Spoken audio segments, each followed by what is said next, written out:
Manx Radio's Update with Dave Moore.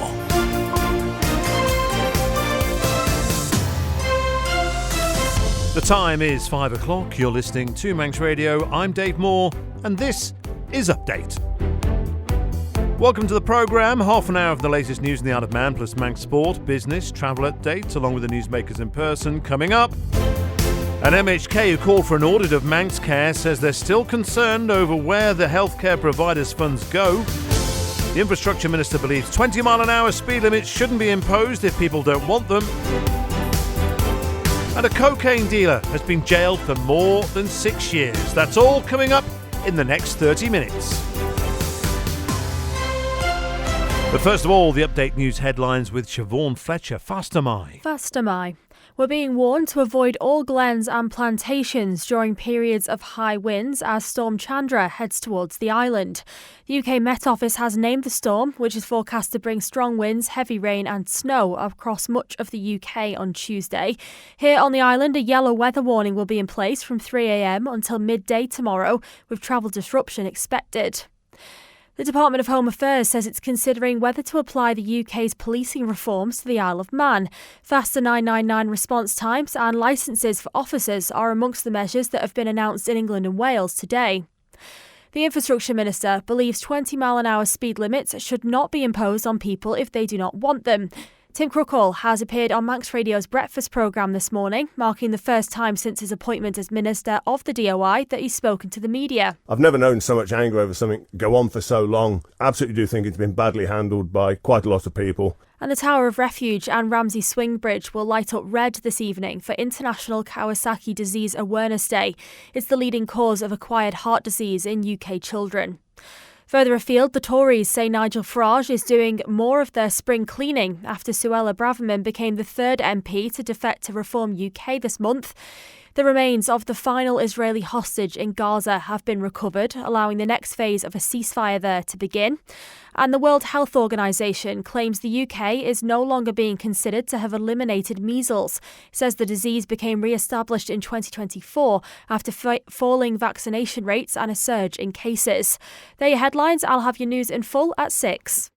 Garamayu Siobhan. Cloudy with further outbreaks of rain this evening and overnight, potentially heavy at times, and with strong to near gale-force southeasterly winds increasing up to severe gale force overnight, giving gusts of 55 to 65 miles an hour expected widely. Rain may also turn wintry over high ground towards the end of the night.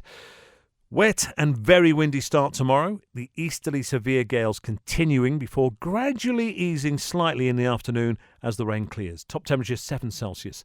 Further rain or showers arriving Tuesday evening. As for Wednesday, largely cloudy, a small risk of showers perhaps merging into longer spells of rain later, strong southeasterly winds and highest temperature of 8 Celsius. Manx Glass and Glazing can supply and install single, double and triple glazing. Call 674 573 or visit the showroom on the Snugborough Trading Estate.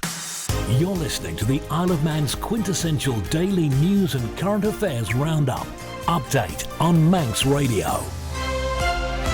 We begin with a cocaine dealer who tried to flee from police, wearing only his underpants, has been jailed for 6 years and 4 months. 29-year-old Connor Watterson was caught by officers after being seen running out of the back door of his home carrying a blue rucksack in May last year. Sean Cowper has the details. Douglas Courthouse heard the bag contained cocaine wrapped up in a ball the size of a grapefruit, BBC Isle of Man reports. Jailing him, Deemster Graham Cook said he'd become involved in the murky world of drugs.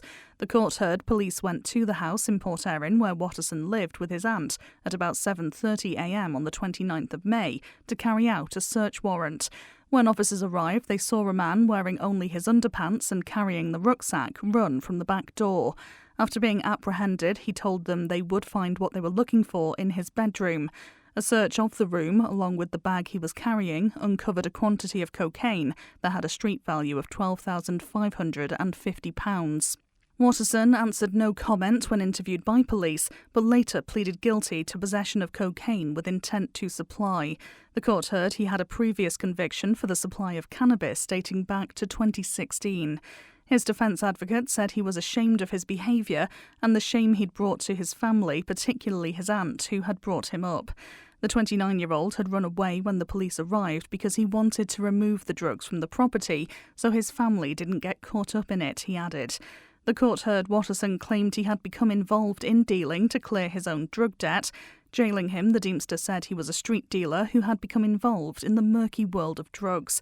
He said the substances had a devastating effect on hundreds, if not thousands, of people on the island, and the level of depravity drug addiction took people to included stealing to pay for them. Drugs were dangerous to those who take them, the family and friends of those who take them, and those who supply them, the Deemster said. It was quite clear, Deemster Cook added, that Watterson had lost his way, and it was tragic that at 29 years old he'd lose years of his life in prison as a result. Sean Cowper reporting. The Department of Home Affairs says it's considering whether to apply the UK's policing reforms to the Isle of Man. Faster 999 response times and licences for officers are among the measures announced in England and Wales today, as Amy Griffiths reports. The UK Home Secretary Shabana Mahmood also wants to get officers to spend more time on the streets, cutting the red tape and unnecessary admin she says prevents them leaving their stations. Police there will be given targets to respond to emergencies within 15 minutes in urban areas and 20 minutes in rural ones as part of a major overhaul. It's said to be a response to an epidemic of everyday crime, such as shoplifting and phone theft, which the Home Secretary said was going unpunished. She says the new targets are needed because people are reporting crimes and then waiting hours or even days for a response. Most forces in the UK already have emergency response targets, but the British Home Office says there isn't currently a way of holding them accountable if they do not meet that standard. Failure to reach the new targets would see the Home Secretary sending in experts from high-performing forces to help improve response times.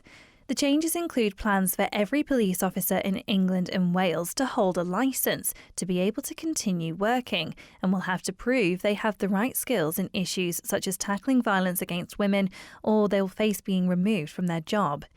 Here on the Isle of Man, the DHA says it maintains an approach of broad alignment to British policing to ensure consistent standards and effective interoperability.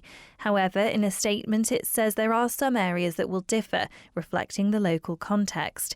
It says it will review all changes made and consider their applicability on the Isle of Man, but given the early stages of the policy, says it would be inappropriate to comment further at this time. You're listening to the Isle of Man's quintessential daily news and current affairs roundup. Update on Manx Radio. FC Isle of Man interim manager Rick Holden's credited players Stephen Whitley and Jacob Crook for their role in the side's 3-2 win over South Liverpool at the weekend. Whitley scored twice while Crook set up the other as the club moved up to 19th in the North West Counties Football League. It's Atherton LR next for FC Isle of Man this Wednesday. Holden's been speaking to the club's media. They do play an odd formation, so we'll be working on that. We're training tomorrow, so I'm expecting, because we've got Higgy back now after the fiasco of him being banned, not banned, and then banned again. So we've got another outlet, and Dean's fully fit now. He's got over his thigh and foot issues. So I'm hoping we've got a good, strong side out. It depends who's available, but we'll find out tomorrow. But, you know, we've got up to 30 points now. We need to push on. I love 4-4-2, obviously being obsessed with wing play and that, and it is the way to go. They operated very well in that sort of going from a 5 to a 3, back to a 5, dropping deep, getting the ball, and particularly the composure of Steve when he gets it, and we talk about him helping us all get up the pitch by keeping the ball and dropping shoulders. And I mean, I think the groundsman has to come on there ain't no groundsman, is there? It doesn't look like there's been a groundsman on there for years. They had to come on and twist that fullback out of ground at half time, because they absolutely twisted him in bits. And second half he did as well. Jacob's more direct and put some great balls in as well. So we have those two wide men doing that. It's great. And the goal for the Sean scored was equally as brilliant in its construction as the two worldies from Steve. So yeah, really big performances from the two wide men, with Jake putting that ball in. We'll go to Atherton first time, I believe, and we'll take the game to them. I just hope we just need to be a bit more solid. So, you know, I'm glad we've got people like Danny Gerrard back in there. Jow's now fit again. We've got a lot of midfielders. Clark is putting into that role in front of the back four. So we've got a lot of cover. Kyle's back from his Franz Klammer impressions. So, we've got hopefully plenty of solidity in there to go and make it difficult for them. And we'll still have goals in us. We'll go on there and give it a really good go. I'm looking forward to it. FC Isle of Man interim manager Rick Holden staying with sport, and the Isle of Man has been accepted into the upcoming Home Nations qualifiers for this year's Commonwealth Games for 3 versus 3 basketball. The island's coach Martin Dunn explains what it would mean if they were to have at least one squad in Glasgow this summer. It would be an unbelievable dream. It's 3v3 is such a different style of play. It's so much more aggressive, so much quicker. No real time to rest on your laurels in 3v3 and very short games. It's professionalised a lot over the last few years as well. So some of those Commonwealth players would be people who have previously played at a really, really high level, maybe even played professionally in the past and stuff like that. And they're representing their nations. So it's a really tough challenge. If we could manage to overcome some of that, especially from some of those bigger nations that have a bigger pool of players to pick from and have more opportunity to play on a much more regular basis, if we can compete with them, it would be an unbelievable kind of outcome for the Isle of Man, and it would really show the effort, the payoff for all the work and skills development that players have done over the last few years, because they're putting their time and effort in. Nobody on the Isle of Man gets paid to do basketball, unfortunately. We're an entirely volunteer kind of organisation. So if we manage to do that and those guys manage to progress either ladies' side or men's side, it would be an unbelievable achievement for the sport and such great recognition for those players. Manx Radio Travel, serviced by Quayside Tyres. Let's start at the airport first of all, but we have got some big sea news on the way. In terms of departures, the Logan Air flight at 20 to 7 this evening to Liverpool is showing us on time. Meanwhile, the 20 past 7 EasyJet flight to Gatwick is also showing on time. And in terms of arrivals into the island, next is the Manchester, which is due in the Logan Air at 5 past 6 on time. The Gatwick EasyJet is due in at 10 to 7. And 10 past 8, the London City Logan Air flight is due to arrive. That is showing as on time. Now then, in terms of sailings to and from the island, it's very bad news. Unfortunately, this afternoon, sailing from Heysham to the island was cancelled. So that means no sailing, obviously, tonight back to England. And all sailings tomorrow from Heysham to Douglas have been cancelled. So no sailings on Tuesday. The next scheduled sailing is due to depart Heysham at 1:45 on Wednesday morning. Manx Radio Travel, serviced by Quayside Tyres. Call Quayside Tyres on 664417 to book your free vehicles winter check, so your vehicle is safe for you and other road users. You're listening to Manx Radio. This is Update. An MHK who called for an audit of Manx Care's finances says there are still concerns over where the healthcare provider's funds actually go. Joining me in the studio now is Chanel Saku. Chanel, tell me more. Well, at this month's Tynwald sitting, Dave, Julie Edge asked Chief Minister Alfred Cannon whether he'd obtain an independent forensic financial audit of the board before coming to the Manx Parliament for support of any governance structure. In the 2024-25 financial year, Manx Care came in £15.6 million over budget before receiving extra government funds. Government's quarterly management accounts to September 2025, published in December, show that Manx Care forecasts a £9 million overspend on its operational spending, with an additional £4.1 million in cost pressures. Now, Julie Edge told Manx Radio's political correspondent Phil Gaughan why she has concerns. As you know, I successfully, unanimously got an audit of Manx Care with the Auditor General. But there's still concerns around Manx Care and where is the money actually going? How come it's costing so much? We've seen, it's the cost in services has gone up. But then when you compare that with the UK and their NHS, their percentage increases in costs are far less. And I know we're an island, but if it's for provisions or equipment or something, we're buying from the UK anyway. So I thought there's something seriously amiss when you go from a £210 million budget in 2019 with Minister Ashford, and we're nearly up at 400 million. And the percentage increases in that time in the UK are not the same. There's something quite not adding up for me. And the only way to establish that, you can do audit after audit internally, but you need that external review. And a forensic audit follows the money, it follows the pennies, and it follows the pounds. And to me, I know it's expensive, and it's in, the Chief Minister said it's expensive, but we need a starting point for any new governance structure, because we cannot just keep throwing more and more money. Virtually, over a third of our budget goes into this area. You'd want to know that your starting point is the right point, and that there hasn't just being growth for the sake of growth in perhaps in salaries, rather than actually giving that money to the services. We all think we're going to get better services. We haven't seen that. So the outcome is, well, where's that money gone? Is it purely on just building an empire? OK, so Manx Radio invited Manx Care and Treasury to respond to Miss Edge's comments. Has there been a response, Chanel?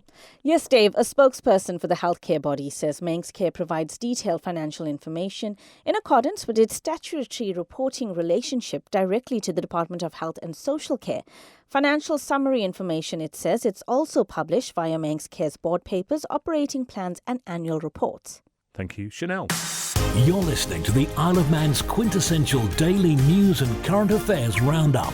Update on Manx Radio. The Infrastructure Minister believes 20-mile-an-hour speed limits should not be imposed on people if they don't want them. Tim Krukall says his department is looking at the legislation around the scheme and hopes to have a clearer picture by early next week. At the moment, just stop it all completely. There's been so much angst over this, the way it's been handled, whether it was starting to put polls in when things hadn't been agreed yet and all sorts of things, or just not listening to the public and local authorities. I've never known so much anger over something go on for so long. And I absolutely do think it's been badly handled by quite a lot of people. And I start this Friday, I think, is my first meeting with local authorities. I'm down at Castletown Friday afternoon, and I'm not only to talk about this, but lots of other things as well that they have issues with. But my first meeting is Friday with Castletown. There was an implementation plan that went through Tynwald in May last year. You were among the members who voted in support of that. If you're not in support of it, why did you vote for it? Something had to be done, and this goes right the way back to, it's a safety issue more than anything, and that's why it was done. And it was basically, the way it was brought forward was it's an all or nothing, and it's easier to do nothing. Well, it's not easy to do nothing. It's easier to do all of it, so at least you know that the schools and places like hospitals, doctors, surgeries are safe and got that area around them. Going back 5 years or more, in Anne Corlett's case, Anne Corlett started this with her area in Douglas around the 5 schools, so she wanted a 20-mile-an-hour area that encased those. And we're going to look at doing that and going back to what Mrs. Corlett wanted and her constituents wanted. I think 77% of those had a view on it, said they wanted this. Also, one of the other meetings I had was with Speaker Watterson and the former Minister, Dr. Hayward, who wanted a 20 around the school. And before you know it, the whole of Port St Mary's made 20, when actually that wasn't the conversation that we had at the time. Now, I'm not saying that was their fault, but that's what they got, the whole of Port St Mary. The former minister was obviously happy enough with that because she didn't do anything about that. But again, I've had conversations with people. I've had, why did we get this? We didn't want it in the first place. So again, I'm a great believer in the towns and the villages belong to the local authorities.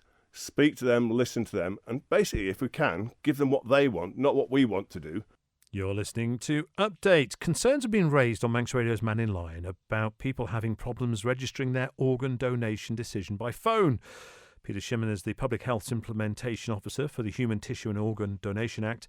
He contacted Manx Radio with this guidance. Yesterday on the Man in Line, we heard Sue's comments and the understandable concerns about people trying to register their organ donation decision by phone and then running into some problems. So I just wanted to clarify this. The organ donation helpline is 0300 123 2323. This connects callers to the NHS Organ Donor Register Contact Centre. When calling, people should then select option 2 for organ donation and then option 2 again to speak to an agent who can help them.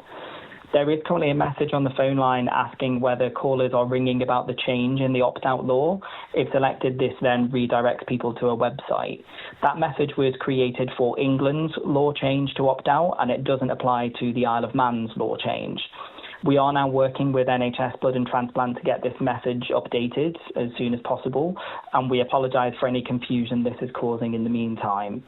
So to repeat, anyone who wishes to register or change their organ donation decision by phone should call 0300 123 2323, then choose option 2, followed by option 2 again. This will connect them with an agent who can support them. I think it's also just important to be clear that organ donation registration is a central NHS service. NHS Blood and Transplant manage all of the organ donation data, and the Isle of Man is included in that system. Public Health does not have access to any personal data, and we can't view or change anyone's organ donation decision. But we do obviously hear the concerns about access for people who don't wish to go online. The phone service exists for that reason, and we want everyone to be able to make their organ donation decision in the way that suits them best. So we will continue working to have that phone message corrected as quickly as possible so that process feels a little bit more intuitive. Public Health Implementation Officer for the Human Tissue and Organ Donation Act, Peter Shimon. Now, Nick Elliott is a man on a mission. He's come over to the Isle of Man for the day from England as part of his mission to visit as many parliaments around the world as he can. This year alone, 24 different parliaments until today.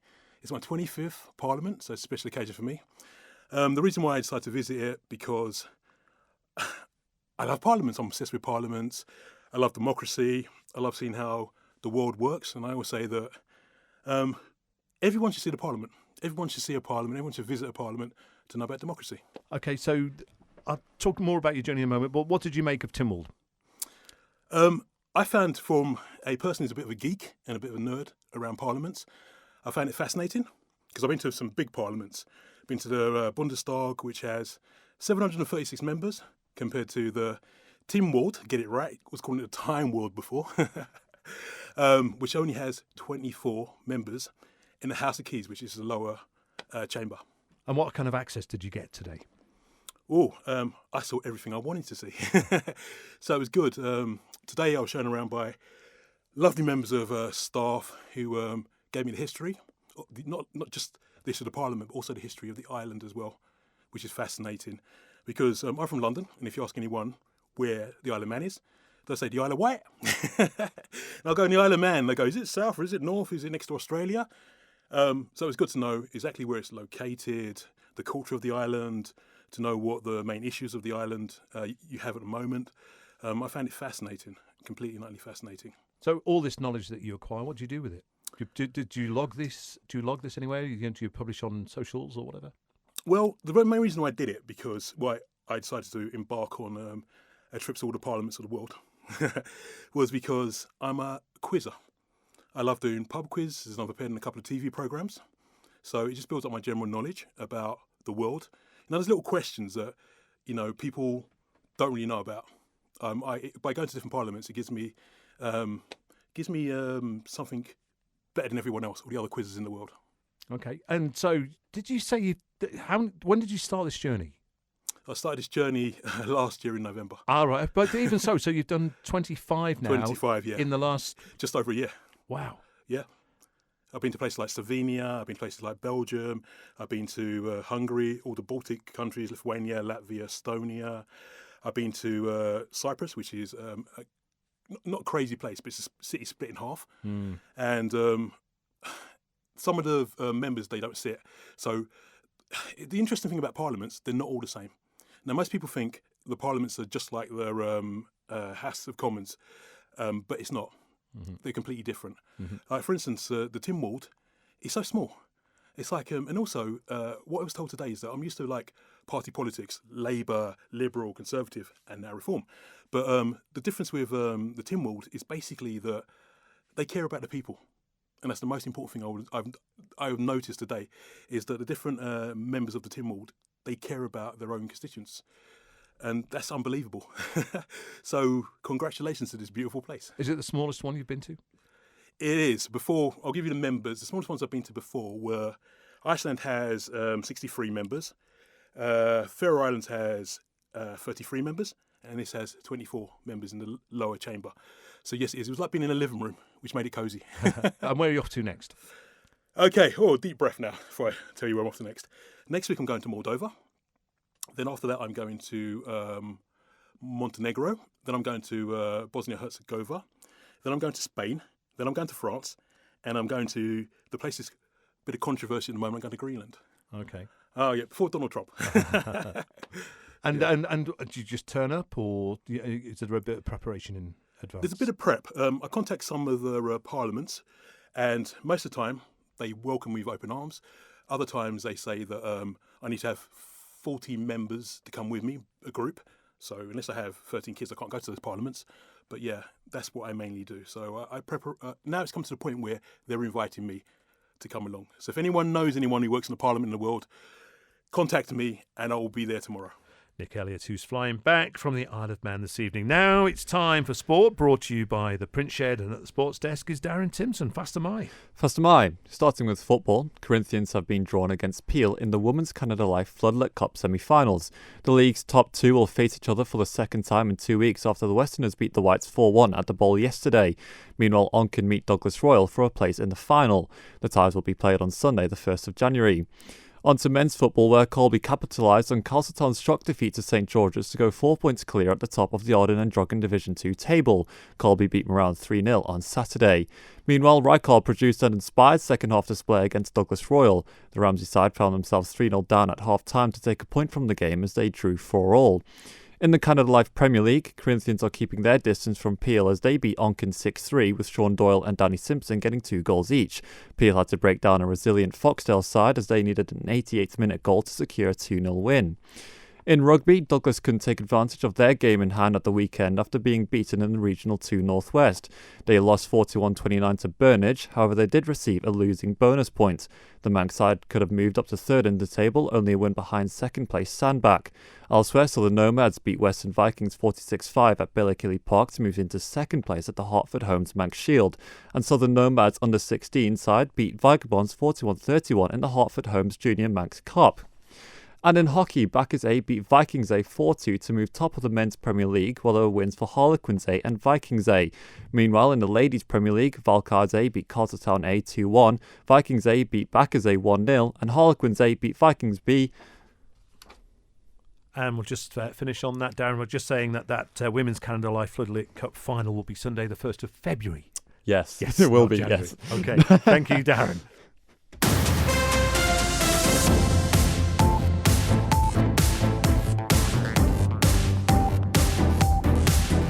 And that's it for Update tonight. Thank you to newsreader Siobhan Fletcher.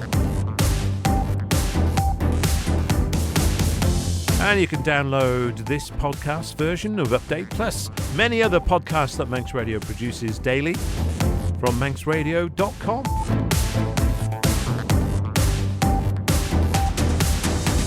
And if you have a topic you think we should be covering, you can always drop an email to update@manxradio.com.